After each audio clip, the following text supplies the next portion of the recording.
'Cause I am yours and you are mine.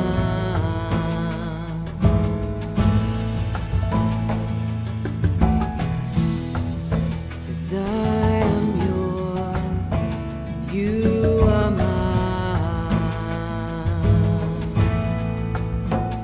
You are mine.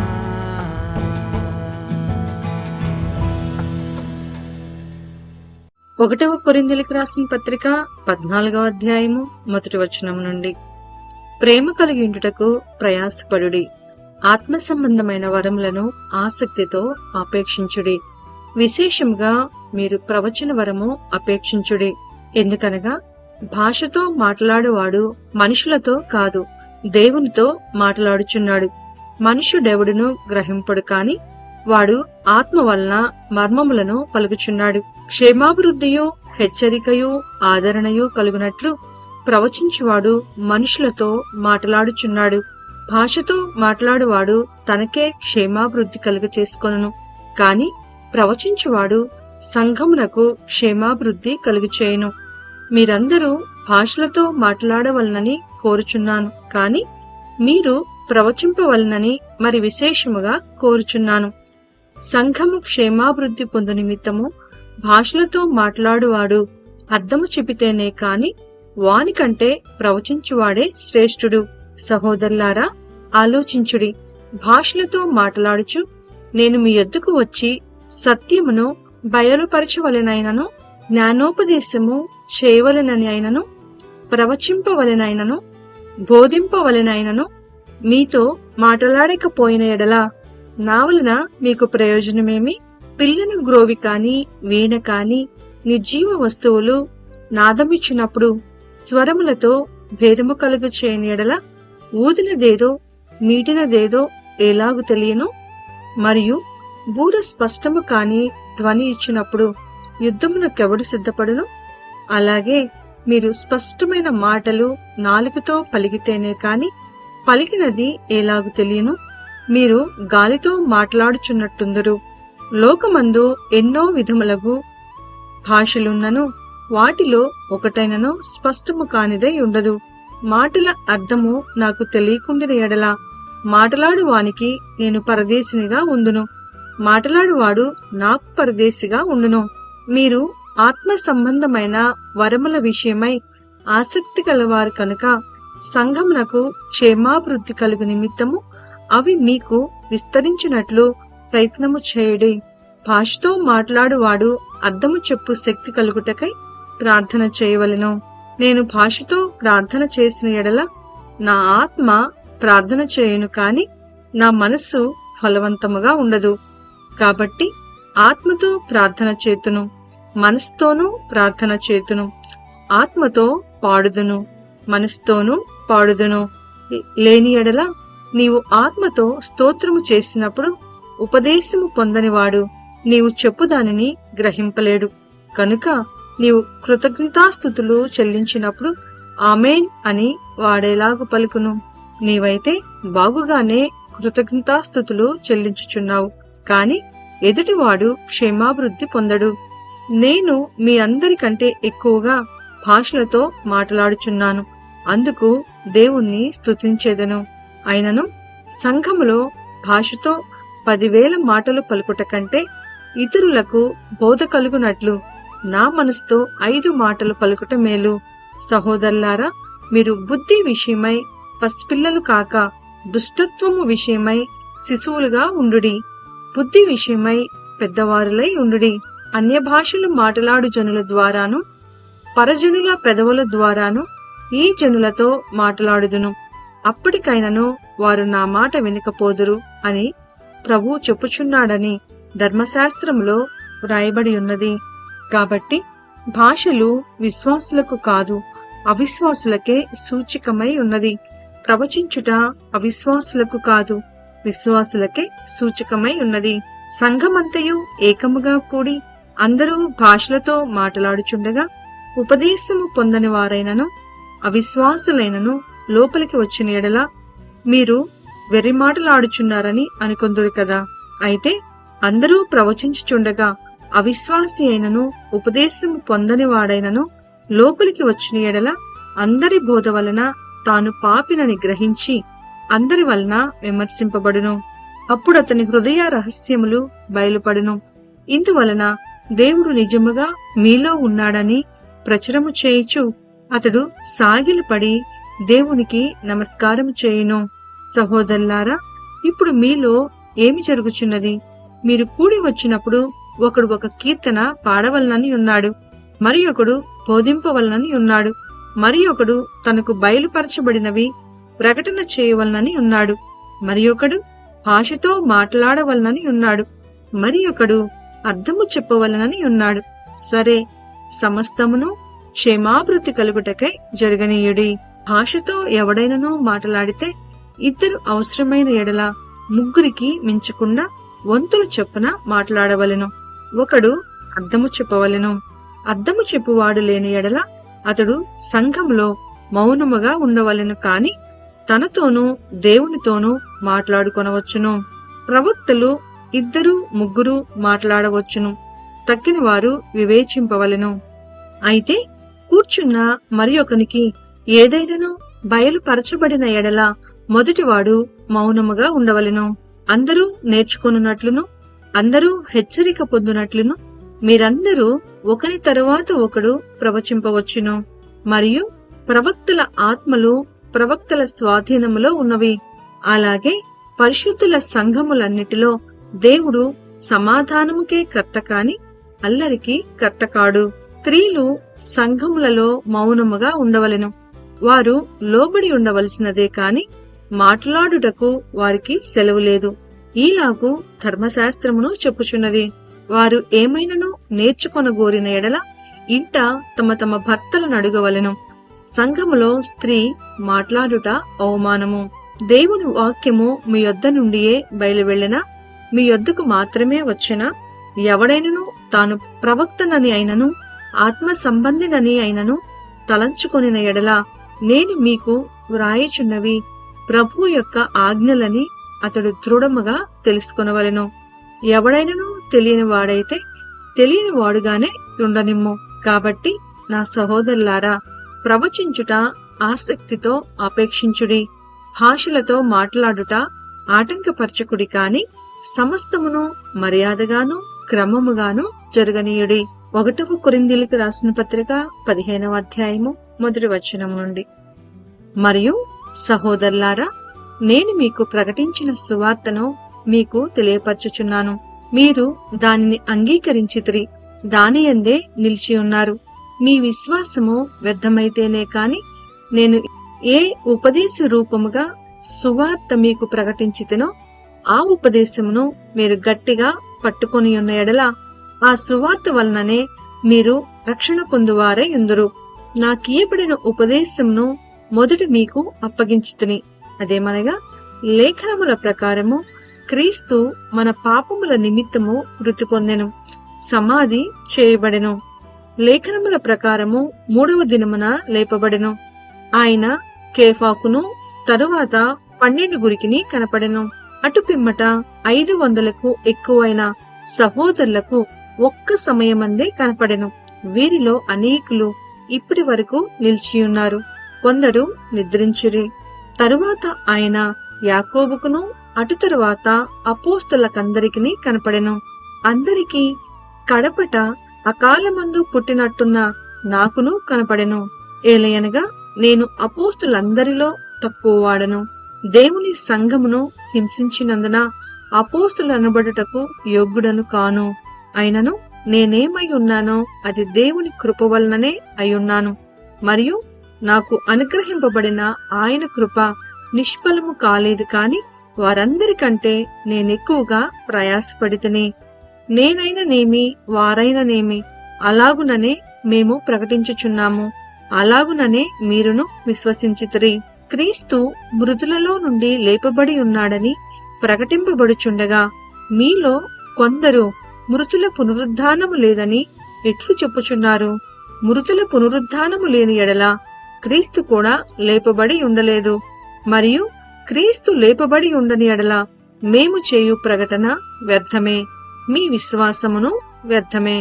దేవుడు క్రీస్తును లేపెనని ఆయనను గూర్చి మేము సాక్ష్యము చెప్పి ఉన్నాము కదా. మృతులు లేపబడని ఎడల దేవుడు ఆయనను లేపలేదు.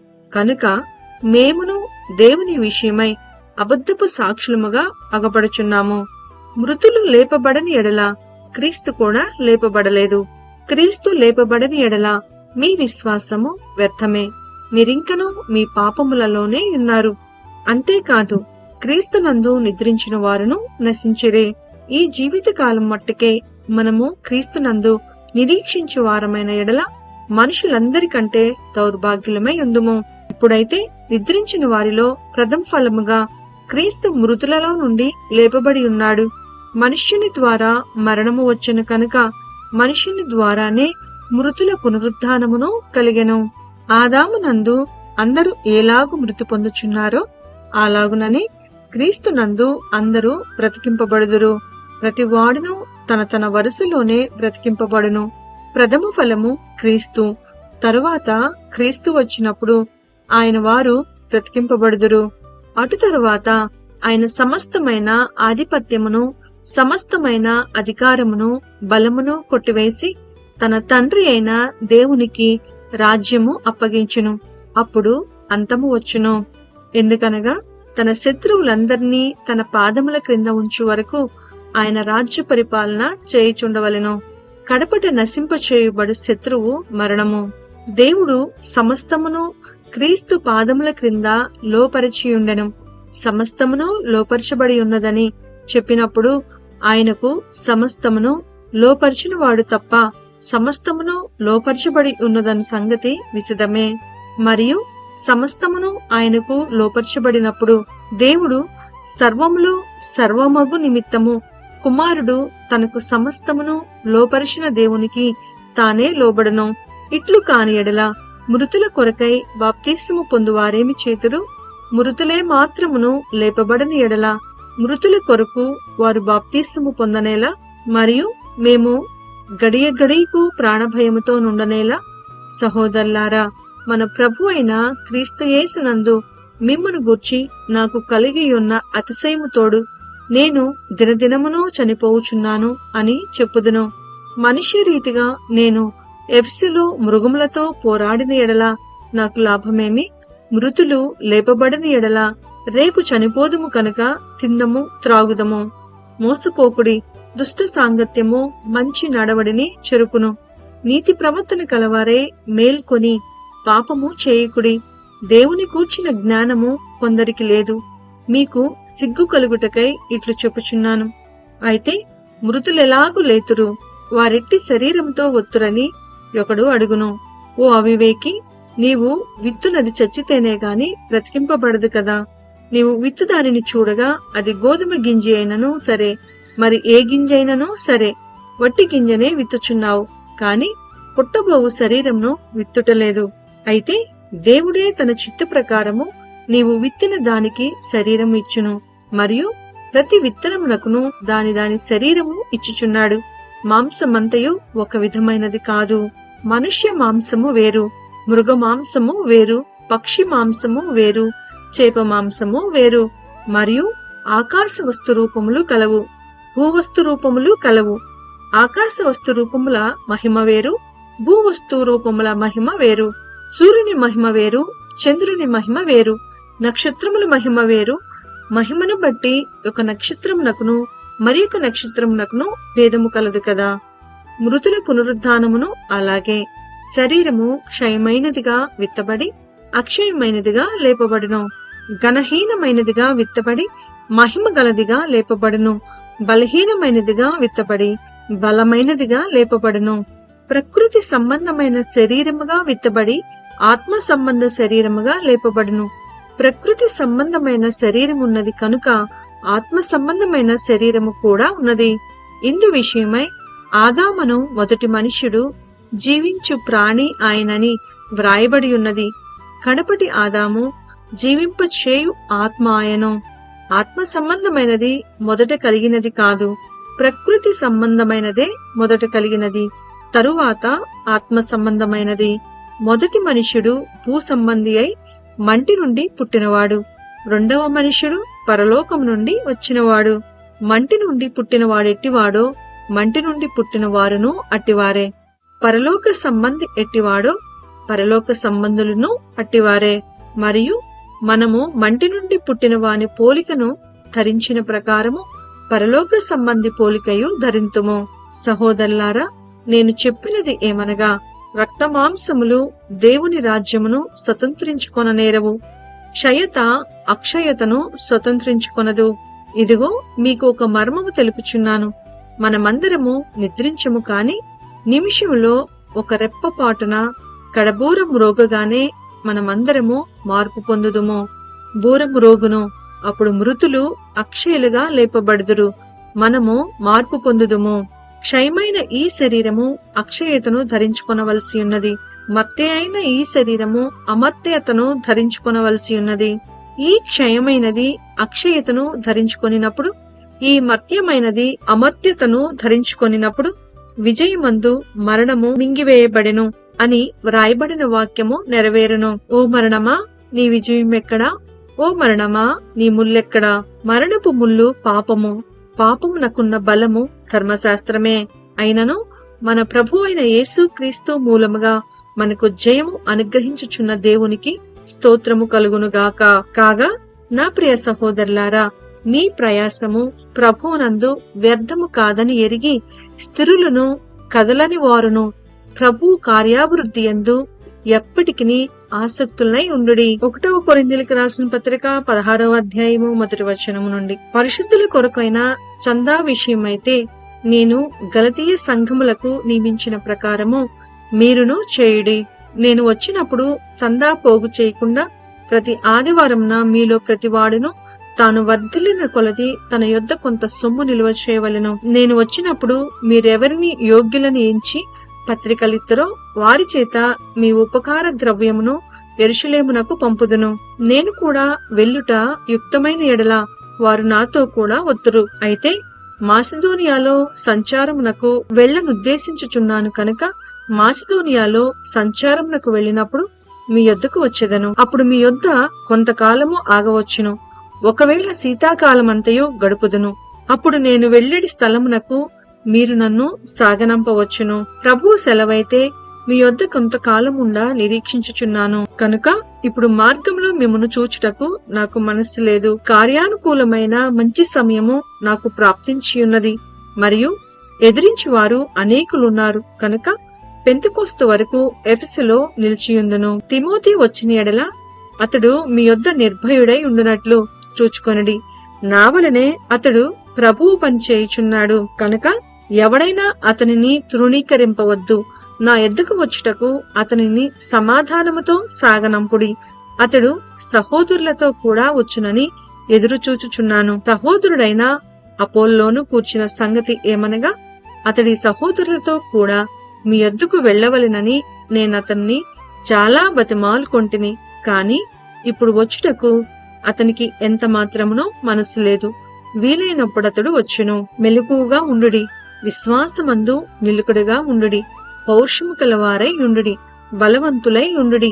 మీరు చేయు కార్యములన్నీయు ప్రేమతో చేయుడి. తెఫెను ఇంటివారు అకయా యొక్క ప్రథమ ఫలమై ఉన్నారనియు వారు పరిశుద్ధులకు పరిచర్య చేయుటకు తమ్మును తాము అప్పగించుకొని ఉన్నారనియు మీకు తెలియను. కాబట్టి సహోదరులారా, అట్టి వారికిని పనిలో సహాయము చేయుచు ప్రయాసపడుచు ఉండు వారికందరికిని మీరు విధేయులై ఉండవలెనని మిమ్మును బతిమాలుకొనుచున్నాను. తెఫెను, పొర్మూనాతు, ఆకాయికు అనువారు వచ్చినందున సంతోషించుచున్నాను. మీరు లేని కొరతను వీరు నాకు తీర్చి నా ఆత్మకును మీ ఆత్మకును సుఖము కలుగచేసిరి కనుక అట్టి వారిని సన్మానించుడి. ఆసియాలోని సంఘముల వారు మీకు వందనములు చెప్పుచున్నారు. అకులా, ప్రిస్కిల్లా అనువారును వారి ఇంటనున్న సంఘమును ప్రభువునందు మీకు అనేక వందనములు చెప్పుచున్నారు. సహోదరులందరూ మీకు వందనములు చెప్పుచున్నారు. పవిత్రమైన ముద్దు పెట్టుకొని మీరు ఒకరికి ఒకరు వందనములు చేసుకొనుడి. పౌలను నేను నా చేతిలోనే వందన వచనము వ్రాయుచున్నాను. ఎవడైనను ప్రభువును ప్రేమింపకుంటే వాడు శపిప్పబడును గాక. ప్రభువు వచ్చుచున్నాడు. ప్రభు అయిన యేసు క్రీస్తు కృప మీకు తోడయుండును గాక. క్రీస్తు యేసునందలి నా ప్రేమ మీ అందరితో ఉండును గాక. ఆమేన్.